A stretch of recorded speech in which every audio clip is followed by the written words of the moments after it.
Masih bersama saya Rahayu Japar, pemirsa, dan kembali kami sampaikan berita Mataram hari ini. Warga Lombok Barat digegerkan penemuan bayi dalam kardus. KPU Nusa Tenggara Barat menerima logistik pemilu secara bertahap. Harga kedelai mahal, perajin di Lombok Timur memperkecil ukuran tahu tempe.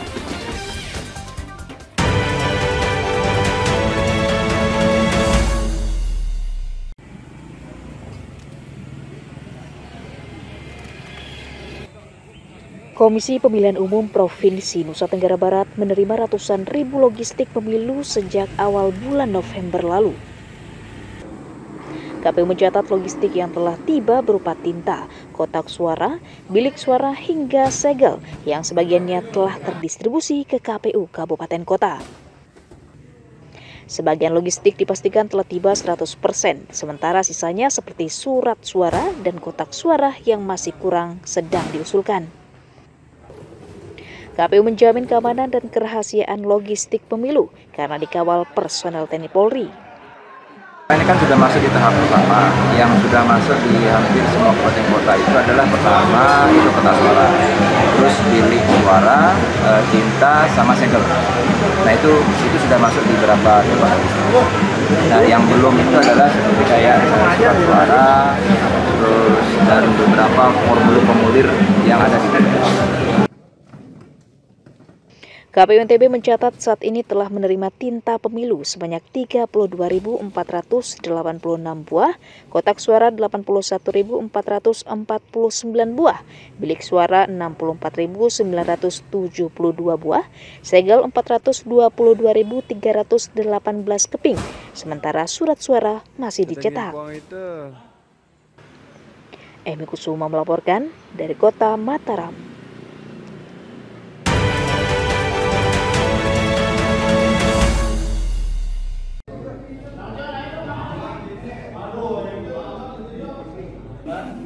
Puluhan ribu warga Kabupaten Lombok Timur belum merekam kartu tanda penduduk elektronik menjelang pemilu. Dinas Kependudukan dan Catatan Sipil setempat mencatat sebanyak 29.298 orang belum merekam KTP dan masuk dalam data pemilih tetap. Dari jumlah tersebut, 7.601 orang diantaranya merupakan kelompok pemilih pemula. Dinas menggencarkan perekaman KTP dengan sistem jemput bola ke sekolah hingga ke desa-desa terpencil. Dinas menargetkan perekaman ke 170 sekolah rampung pada tanggal 8 Januari mendatang. Kita melaksanakan percepatan perekaman pemilih pemula dengan melaksanakan program KIPAS Dukcapil yang kemarin tanggal 1 November 2023 di launching oleh Bapak PJ Bupati, yang merupakan akronim dari program kegiatan inovasi pelayanan admin duk di sekolah dengan tujuan untuk melaksanakan percepatan perekaman bagi pemilih pemula yang merupakan siswa-siswa yang ada di SMA, SMK, dan Madrasah Aliyah. Untuk mengoptimalkan pelayanan, Dinas Kependudukan dan Catatan Sipil bekerjasama dengan UPT Dukcapil di semua kecamatan melakukan pelayanan perekaman di seluruh kantor desa. Muhtadun melaporkan dari Kabupaten Lombok Timur.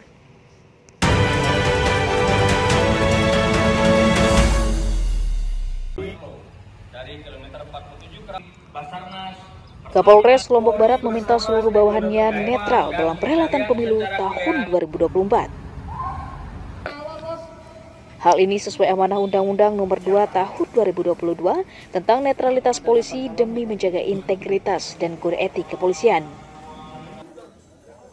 Polisi dilarang terlibat dalam politik praktis, menjadi simpatisan partai politik, hingga mendukung pasangan calon tertentu.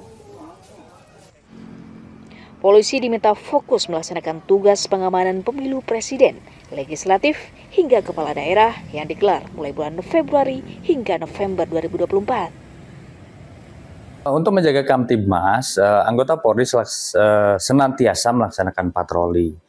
Melaksanakan patroli bisa kemana saja, baik ke tempat paslon, ke penyelenggara pemilu, dan semua unsur masyarakat bisa kita datangi. Nah, Di sana agar kita terlihat netral dalam bertugas, misalnya ke tempat caleg A, kita ke sana mungkin kita silaturahmi 2 menit, di caleg B sama 2 menit, di caleg selanjutnya juga sama 2 menit. Jadi kita samakan. Polres Lombok Barat menerjunkan 800 personel dalam pengamanan tahapan pemilu yang akan bertugas di TPS kantor penyelenggara pemilu hingga objek vital daerah. Hairul Amri melaporkan dari Kabupaten Lombok Barat.